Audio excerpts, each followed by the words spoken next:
جس جگہ پر آپ بیٹھے ہوئے ہیں اکثر میں یہ بات کہا کرتا ہوں شاید یہ وجہ رہی ہو بین الحرمین کی، کیونکہ اکثر میں نے جو محسوس کیا اور سنا ہے وہ یہ کہ جو غازی کی بارگاہ سے اور حسین کی بارگاہ کا سفر ہے شاید اس لیے رکھا گیا ہو تاکہ ہر زائر آنے والا محسوس کرے کہ یہ سفر کیوں رکھا گیا۔ شاید یہ وجہ ہو کہ اکثر جو حسین کے اصحاب و انصار شہید ہو کر مقتل میں گرے ہیں وہ یہی حصہ تھا کہ جہاں پر حسین کبھی قاسم کی لاش کا ٹکڑے چن رہے تھے، کہیں پر بیٹھ کر حسین عباس کے بازوؤں کو اٹھا رہے تھے۔ مسائل پڑھنے کی ضرورت نہیں ہے، محسوس کرتے جائیے۔ غازی کی نگاہیں دیکھ رہی ہیں، حسین کی نگاہیں دیکھ رہی ہیں۔ اب نہ جانے زندگی میں ہمارا کب آنا نصیب ہو۔ زندگی نے وفا کی، حیات نے وفا کی تو ہم پھر آئیں گے۔ مولا ہم پھر سے لڑنے کے لیے آئے تھے، ایک غریب زہرا آپ تو ایسے بہانے کے لیے آئے تھے۔ مولا ہم جا رہے ہیں، مولا ہمیں دوبارہ اپنے در پر بلانا، ہم پھر بھی کھول کر پھر سے پیش کریں گے۔ خدا کی قسم اسی جگہ پر نہ جانے غریب زہرا کتنی مرتبہ اٹھا ہے حسین، کتنی مرتبہ مقتل میں گرا ہے حسین۔ غریب آپ نے سنا ہے نا، سب نے حسین کو آ کر کہا کہ میں پیاسا ہوں آقا، میں پیاسا ہوں، بہت پیاس لگی ہے، بابا مجھے بڑی پیاس لگی ہے، چچا مجھے پیاس مارے ڈال رہی ہے۔ سب نے حسین سے آ کر کہا ہے، لیکن کسی تاریخ میں یہ نہیں لکھا کہ حسین نے کسی سے کہا ہے کہ مجھے بھی پیاس لگی ہے۔ سب سے زیادہ تھا پیاسا حسین، آپ تصور کیجئے گا، سب سے زیادہ پیاسا تھا حسین۔ اسی پیاس کے عالم میں حسین نے اکبر کا لاشا بھی اٹھایا ہے، اسی پیاس کے عالم میں علی اصغر کا لاشا بھی اٹھایا ہے، اسی پیاس کے عالم میں حسین نے اور قاسم کی پامال لاش کو بھی اٹھایا۔ آوازیں گریا بلند ہو گئی، خدا آپ کو کسی غم میں نہ رلائے، سلائے مسلم کربلا کے مسائل سننے کے لیے آئے نا، آپ دل کھول کر مسائل سن لیجئے گا۔ ارباب اعضاء جو ڈاکٹر موجود ہے ان سے جا کر پوچھے گا، اگر پیاس کے عالم میں کسی انسان کو زخم لگ جائے، جب زخم لگ جاتے ہیں اور پیاس کا غلبہ ہوتا ہے تو جسم پر ورم آ جاتے ہیں اور پیاس کی شدت اور بڑھ جاتی ہے۔ تو حسین تو اتنے زخم لگ چکے تھے میدان کربلا میں کہ حسین اس کے باوجود یکو تنہا کھڑا ہو کر کے ہاتھ پاور دلال، یہ اکبر کا لاشا ہے، میری اس قربانی کو قبول کر لینا۔ اللہ خدا تمہارے نوجوانوں میں سلامت رکھے۔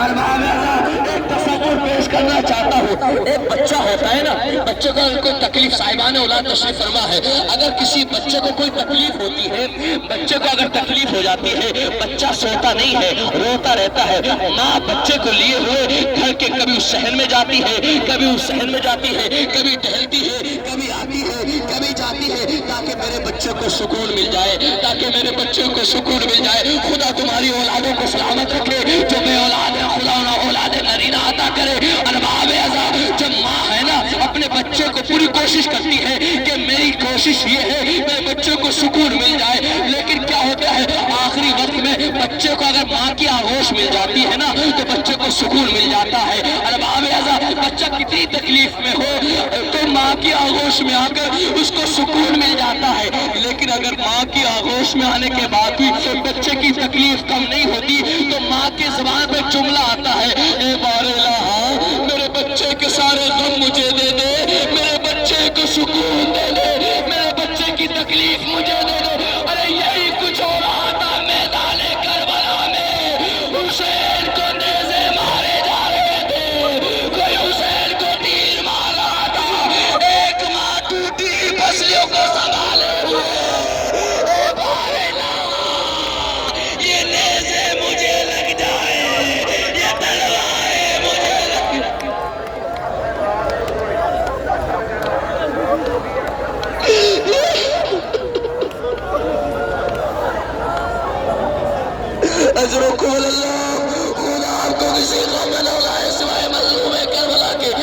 لیکن امام اعظم آپ غازی کی بارگاہ میں بیٹھے ہیں نا، جب لاشوں کو پامال کیا جانے لگا، غازی کو ان کے مظلومیت کا پرسہ دے دیجیے گا، ہر شہید پر ظلم اٹھایا گیا، لیکن جو مصیبتیں عباس پر ٹوٹی ہے نا، تو کسی پر مصیبتیں نہیں ٹوٹی ہیں، کسی شہید پر ظلم کے پہاڑ نہیں ٹوٹے جو غازی پر توڑے گئے ہیں۔ ہر شہید کو ایک بار شہید کیا گیا۔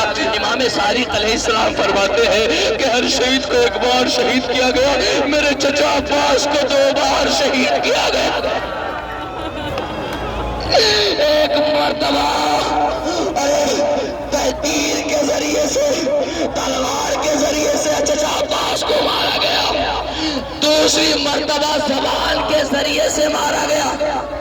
آپ کو پتا ہے نا، جب تک عباس زندہ تھے تمام فوج اشقیاء کی نیندیں حرام تھی، کسی کی ہمت نہ تھی وہ حرم کی طرف جا سکے، کسی کی ہمت نہیں تھی وہ خیموں کی طرف جا سکے، لیکن جب فوج اشقیاء کو پتا چلا کہ عباس مر گئے تو ہر فوج اشقی، ہر شقی لمبا لمبا نیزہ لا کے عباس کی لاش پر آتے، نیزہ عباس کی لاش پہ مارتے، عباس اٹھو بدلا لو، عباس اٹھو بدلا لو، نیزہ مارتے، عباس اٹھو بدلا لو، عباس اٹھو بدلا لو۔ عجب نہیں لاش عباس اچھلتا ہوگا، اے آقا مجھے اجازت، اجرکم اللہ، لیجیے ہو گئی مجلس تمام، سنیں گے امام اعظم جب سب کی لاشوں پر گھوڑے پامال کر دیے گئے نا، لاشوں کو پامال کر دیا گیا، گھوڑے دوڑا دیے گئے، سروں کو کاٹا گیا، سروں کو کاٹ کے دو کے نیزہ پر بلند کیا گیا۔ صاحبان نوجوان بیٹھے ہیں، خدا تمہاری جوانیوں کو سلامت رکھے، رونے کے لیے آئے نا غازی کی مصیبت کو یاد کر لیجئے گا، گھر تک روتے ہوئے جاؤ گے۔ کیا ہے غازی کی مصیبت؟ سروں کو کاٹا گیا، نو کے نیزہ پر بلند کیا گیا۔ اب میں آپ سے پوچھنا چاہتا ہوں، خدا تمہارے بچوں کو سلامت رکھے، علی اصغر کا گلا کاٹا گیا تھا یا نہیں کاٹا گیا تھا؟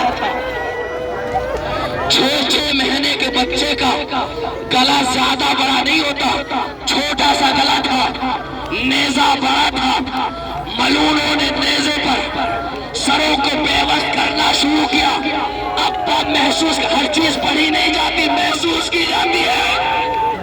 اس چھوٹے سے سر کو کیسے نیزے میں لگایا گیا ہوگا؟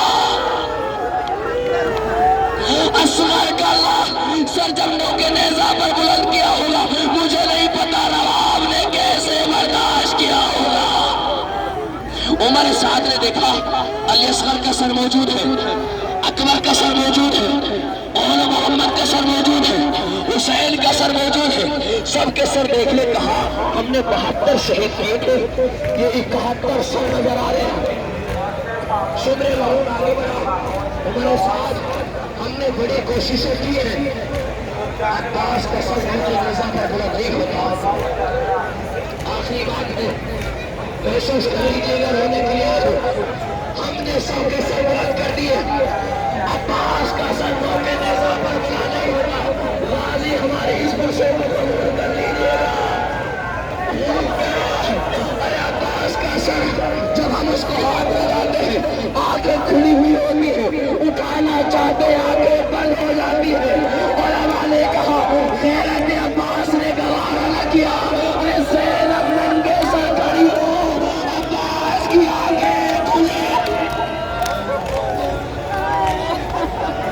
اب سنیے گا، کمزور والے دلوں سے معافی چاہتا ہوں، بزرگوں سے معافی چاہتے ہیں۔ ہمارے ساتھ کہتا ہے اگر عباس کو سر نو کے نیزہ پر بلند نہیں ہوتا تو ایک کام کرو، عباس کے سر کو اور اس کے کان سے دوسرے کان میں رسی کو گزارا جائے۔